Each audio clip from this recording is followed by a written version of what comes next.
जहानाबाद में जहरीली शराब कांड को लेकर जैसे ही उत्पाद विभाग और डॉक्टर के द्वारा बयान देकर जहानाबाद में सनसनीखेज फैला दी है। आपको बता दें कि टाउन थाना के समीप बभना गांव के समीप सड़क किनारे दो व्यक्ति शराब के नशे में इस प्रकार से मशगूल थे कि दोनों बेहोशी अवस्था में अचित पड़े गिरे हुए थे।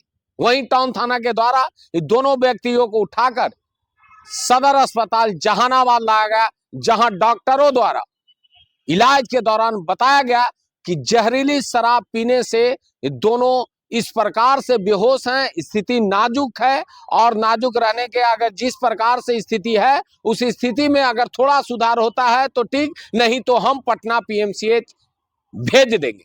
वहीं डॉक्टर से जब हमारी टीम ने पूछताछ इस विषय पर किया तो डॉक्टर ने साफ कहा कि जहरीली शराब पीने से दोनों की हालत बिगड़ी है। डॉक्टर साहब का बयान क्या है वो आप खुद सुने।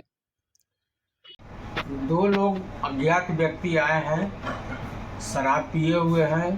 शराब जहरीली है इसलिए होश में नहीं आ पा रहे हैं। अब इनको देखते हैं, इंतजार कर रहे हैं, होश में आए तो ठीक है, नहीं तो पटना रेफर करेंगे। मामला सीरियस है। तुमने क्या है, पुलिस नहीं आया? पुलिस ही लेके आए हैं। मैंने शराब पीने के बाद पुलिस कोई लोग के विरुद्ध कार्रवाई नहीं कर पा रहा है। बेहोश हालत में क्या कार्रवाई करेंगे?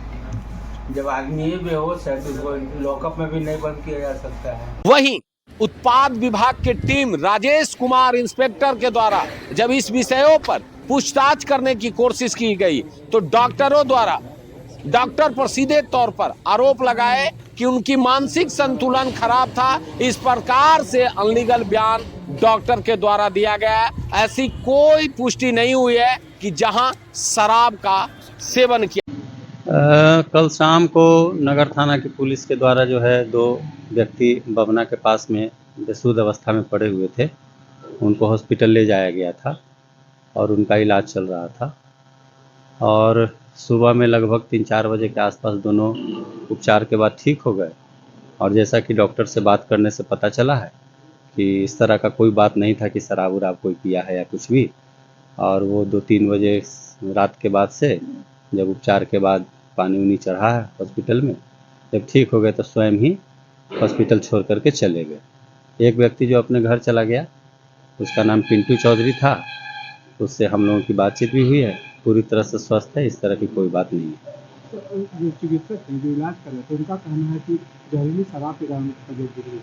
नहीं, उन्होंने स्वीकारा है अपने संबोधन को कि हमारे से इस तरह का उद्बोधन गलती रूप से हो गया। उनका टॉक्सिक कहने का मतलब था कि कुछ टॉक्सिटी हो सकती है, लेकिन उसी को पेपर में जहाँ तक मुझे जानकारी है कि जहरीला शब्द दे करके देने से कन्फ्यूजन पैदा हो गया है, लेकिन इस तरह का कोई बात है नहीं। अब सवाल उठता है कि बिहार में शराबबंदी लागू है, उसके बाद भी धड़ल्ले से शराब कहां से आ रहा है? क्या डॉक्टर पर इस प्रकार से बयान दिया गया, उल्टा बयान दबाव दिया जा रहा है डॉक्टरों पर कि इस प्रकार से बयान नहीं दे, बयान को तोड़ मरोड़ कर पेश किया जा रहा है। खबर जो भी हो, लेकिन उत्पाद विभाग और डॉक्टर के द्वारा जो बयान दिया गया है उससे तो साफ जाहिर होता है कि जहरीली शराब पीने से ये दोनों व्यक्ति की हालत नाजुक हुई। लेकिन अब सवाल उठता है कि अगर इस प्रकार से दो व्यक्ति संदिग्ध थे तो प्रशासन के द्वारा उन्हें कस्टडी में क्यों नहीं लिया गया? क्यों नहीं उनसे उस समय उसके इलाज के दौरान वहां पड़ी मौजूद पुलिस थी? ये अपनी नाकामी छुपाने के लिए तमाम खबरें ये लोग बयान दे रहे हैं। मैं धीरज कुमार, आप तक सच न्यूज।